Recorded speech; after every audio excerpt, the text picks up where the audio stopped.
conditions greeted spectators for the championship finals, though the on-track activity was considerably warmer. The Holden-Wise HQ Kingswood title was first up, with veteran Max de Jersey and Robin Keatley both needing an outright win to resolve their points deadlock. It was a no-holds-barred affair which de Jersey took narrowly from Jim Waring and Keatley to give him the crown by a mere 6 points.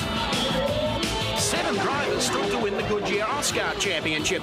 Brad Jones, Steve Harrington, Greg East, Bruce Williams, Greg Hansford and Marshall Brewer were in the thick of things early. But as you would expect, the twin 50s were spiced with incidents.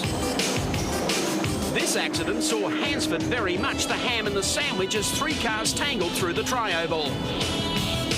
John Faulkner then brought out the yellows as he lost the Commodore and was picked up by the fleet. Climbing out of the wreck was hazardous enough. It was just the slide job to the infield that required the concentration. Jones led at will in the Cooper Tools Commodore and was extremely lucky to escape this search and lurch from Harrington before powering out of trouble and leading Easton O'Brien to the flag. T-Mart's entry. Oh, Marshall! He's holding for one. Straight back up the track. And centre punched. And the 2 cars go. 37. Rod Wilson, look at that. Marshall's done it again. Let's have a look at this. Let's have a look at the replay. Marshall Brewer getting around sideways, trying to control it. It's fine there, but centrifugal force is going to take him back up the track. And crunch. That is a big crunch. Is a hard hit. From a different angle now. Back up the racetrack. Here he comes. And Rod McLeod misses this and gets around the outside at about the same time. There goes McLeod. An expensive bone shaker here at Calder Park Raceway. Oh, and one spinning sideways back there. Oh, it's a big shunt too, and we've got 3-4 cars involved in this one. There's Max de Jersey's right in the thick of things here, knocks the front off the Commodore, and a bunch of cars try and thread their way through without sustaining damage, but there's been plenty of them. There's Max de Jersey 03, the Fluoro Commodore going straight on into the wall there now. Slams into the wall, gets it around sideways. 17 also involved in the incident, Ray Vincent. And there's still a stack of cars to come from behind. Some going via the infill. Wayne Mankin, car number 2, involved in that. Greg East in it as well. And Mark Seaton, how on earth he got through there, we'll never really know. He hasn't got the road off him yet, though. It's still got to give some room to car number 99. Oh, they're gone. The 2 of them. He might save this. Jones has. And Greg East as well. He looks like he's recovered. We might just take a look of the Tonka replay. Let's get into it cleanly. And we see that Brad Jones and Greg East make contact. Jones was up high, East down low. Couldn't really see how that came about, but I think Bradley was trying to get back down, cover his ground, and it doesn't take much of a kiss at that speed to launch yourself into trouble. Well done, Brad Jones, but goodness gracious me, what a coming together. Let's have a look at the replay outside. There's John Faulkner going around, and Marshall J. Brewer comes inside, tries to wipe off all that speed down on the grass, and that took him out. Now let's see what view happens. from race cam here. Actually, he was just a touch sideways. That's where the contact is made here. Around goes Faulkner.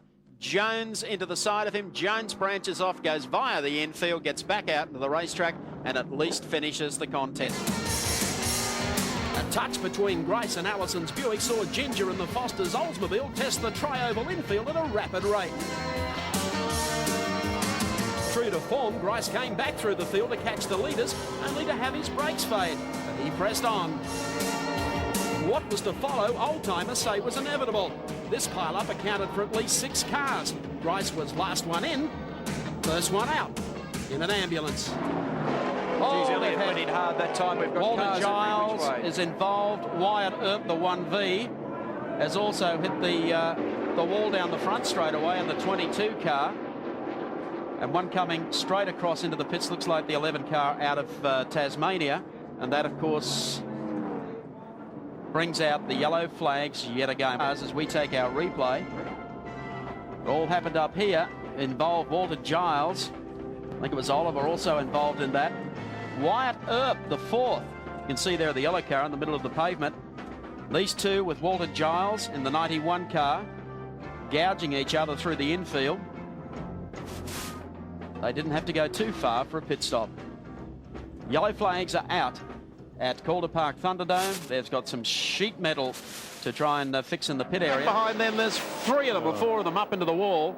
And I think Terry Byers is involved in all that. Ian Thomas just has a big spin. Oh. Oh, the Falcon. They're still hitting. 5, 6 cars involved there. John Stefanik. Might have a look at our action replay and see what we could pick from that. We were following the leaders through that turn. It just happened a little behind them. Going in. Bit of a touch. Well, I think he was already gone before he got the touch. Is that not Brock? Phil Brock.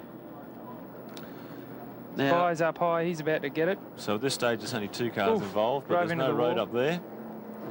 now Byers just squeezes through there, but look at this. Bulldozes his way That's through. Ian Thomas. And now wait for the arrival of Jerry Bowers. Here it comes. 100 miles an hour. Whack. The back of the car clips.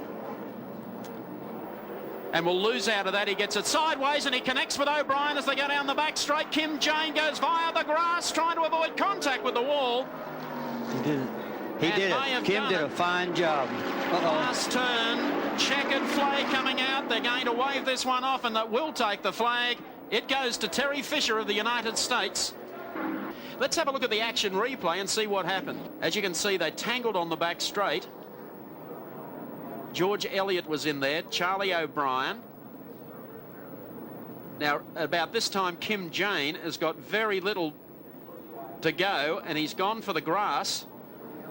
He misses contact there, and then somehow avoids contact with Charlie O'Brien, does he? And comes back out onto the